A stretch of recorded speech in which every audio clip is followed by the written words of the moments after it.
नमस्कार दोस्तों, मैं हूं अर्पित और एक बार फिर से आपका स्वागत है। बिहार में विधानसभा चुनाव शुरू होने वाले हैं और नवंबर तक बिहार को नई सरकार मिल जाएगी। लेकिन सबसे बड़ा सवाल ये है कि क्या इस बार बिहार को कोई नया मुख्यमंत्री भी मिलेगा या फिर बिहार में बहार चलती रहेगी, नीतीश कुमार चलते रहेंगे।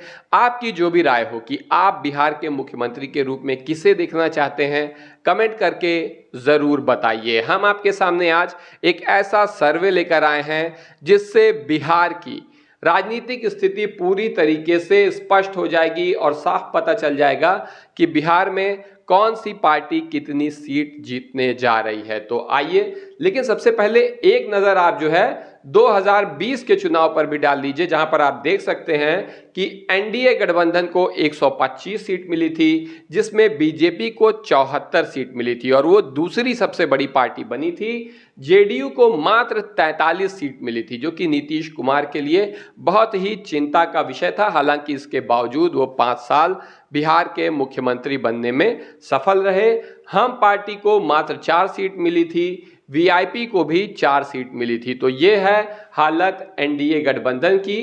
कुल 125 सीट इस तरीके से इन्होंने जीती थी। वहीं बात करें, आप ये पूरे बिहार के मैप में भी देख सकते हैं कि ये जो नारंगी रंग है ये भाजपा का है और जो नेवी ब्लू बहुत गाढ़ा, आपको हो सकता है कुछ काला सा दिखाई दे रहा हो, वो जेडीयू का कलर है। अब बात करें महागठबंधन की, इसे 110 सीट मिली थी, जिसमें से आरजेडी 75 सीट जीतकर पिछले विधानसभा चुनाव में यानी 2020 में सबसे बड़ी पार्टी बनकर उभरी थी। लेकिन इसके बावजूद तेजस्वी यादव मामूली अंतर से मुख्यमंत्री की कुर्सी से चूक गए, जिसका एक बड़ा कारण था कांग्रेस का लचर प्रदर्शन। आप देख सकते हैं कांग्रेस ने 19 सीट जीती थी मात्र, जबकि 70 सीटों पर चुनाव लड़े थे। तो कांग्रेस का स्ट्राइक रेट बहुत ही खराब था। सीपीआई एमएल को 12 सीट मिली थी, सीपीआई को 2 सीट मिली थी और सीपीआई एम को भी 2 सीट मिली थी। तो यह है महागठबंधन, जिसने कुल 110 सीट जीती थी। अगर अन्य की बात करें तो एआईएमआईएम ने भी 5 सीट जीती थी, जिसमें से 4 विधायक बाद में आरजेडी के साथ चले गए। बसपा ने भी 1 सीट जीती थी। चिराग पासवान की एलजेपी मात्र 1 सीट जीत पाई थी, लेकिन उसने नीतीश कुमार की जेडीयू को बहुत बड़ा नुकसान पहुंचाया था। अब हम बात करें, देखिए आप पूरा 122 बहुमत के लिए जरूरी होता है 243 सीट में।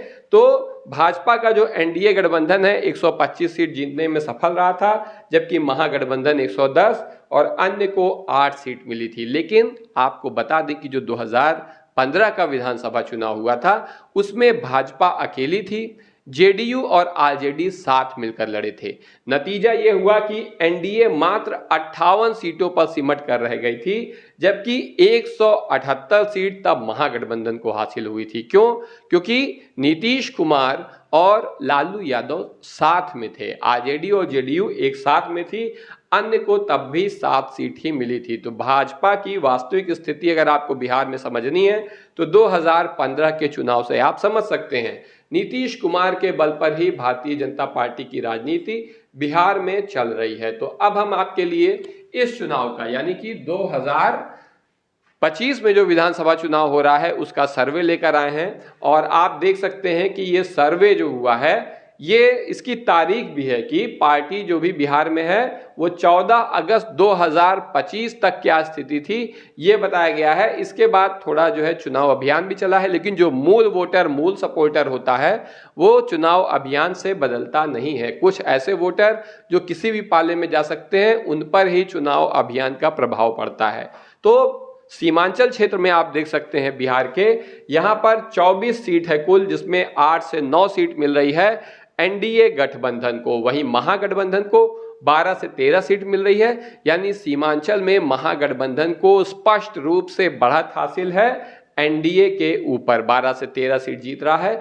और आश्चर्यजनक तरीके से सर्वे के अनुसार जनसुराज पार्टी भी सीमांचल में 3 से 4 सीट जीतने जा रही है। और अदर्स में एक बहुत गलत चीज इस सर्वे में हुई है, वो क्या है कि एआईएमआईएम को अदर्स में रखा गया है। जिस तरीके से जनसुराज का अलग से सीट बताई जा रही है, एआईएमआईएम की भी सीट बताई जानी चाहिए थी। लेकिन अब फिलहाल अन्य में AIMIM शामिल है और सीमांचल में 2 से 3 सीट जीतने जा रही है। आप किस हद तक सहमत हैं इससे कमेंट करके ज़रूर बताइएगा। इसके बाद आ रहा है अंगिका प्रदेश, जहां पर कुल 27 सीट है और यहां पर भी NDA को 12 से 13 सीट मिल रही है, जबकि महागठबंधन को 10 से 11 सीट मिल रही है। यानी पिछला जो अंतर था उसको कुछ हद तक NDA पाटने में सफल हुआ है महागठबंधन से, लेकिन अभी भी थोड़ा सा पीछे है।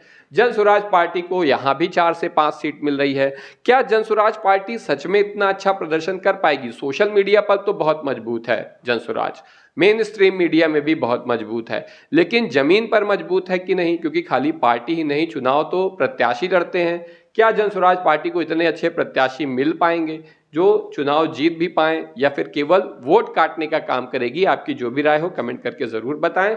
यहां आप देख सकते हैं अन्य को 1 से 2 सीट मिलेगी, अन्य में AIMIM और निर्दलीय शामिल हैं। इसके बाद आता है मिथिलांचल, जहां पर 50 सीट है, तो यानी एक बड़ा रीजन है जहां पर 24 से 25 सीट NDA को मिलेगी, 25 से 26 सीट महागठबंधन को मिलेगी। यानी बराबरी का मामला है, 1 सीट का अंतर इधर से उधर 1-2 सीट का हो भी सकता है। जन स्वराज को यहाँ कोई सीट नहीं मिलेगी, या फिर हो सकता है कि 1 सीट मिल भी जाए और अन्य को यहाँ पर 1 से 2 सीट मिल सकती है। तो ठीक ठाक प्रदर्शन चल रहा है। अन्य को आप AIMIM ही मान के चलिए, और कोई निर्दलीय बागी विधायक बीच बीच में निकल आते हैं तो वो भी हो सकते हैं। इसके बाद है उत्तरी बिहार, नॉर्थ बिहार, जहां पर 72 विधानसभा सीट है। यहां 39 से 40 सीट NDA के खाते में जा रही है, यानी स्पष्ट बढ़त है।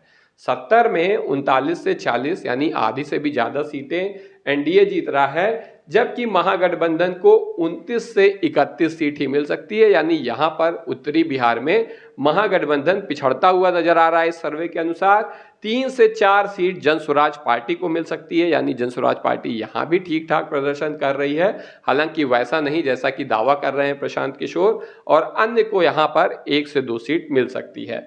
सबसे आखिर में मगध और भोजपुर का क्षेत्र है, जहां पर 70 सीट है और इसे RJD का गढ़ भी माना जाता है।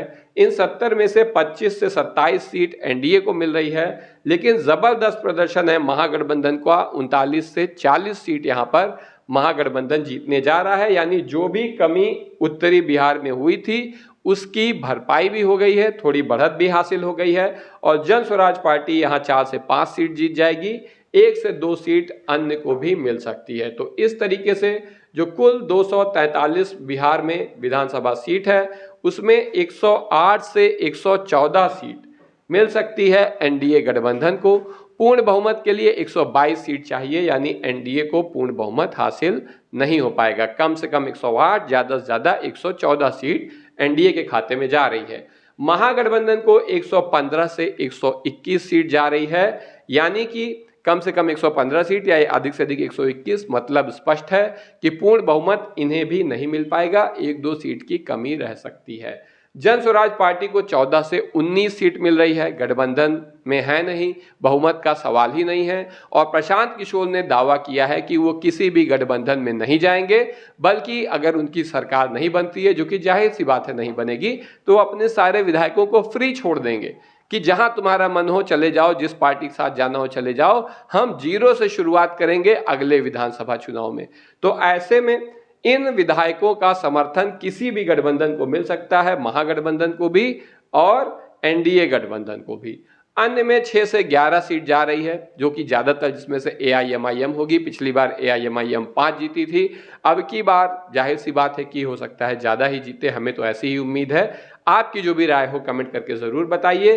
तो ये था सर्वे बिहार के चुनाव का, आप इससे किस हद तक सहमत हैं? लेकिन सबसे बड़ी बात यह है कि आप क्या सोचते हैं, आप बिहार के मुख्यमंत्री के रूप में किसे देखना चाहते हैं?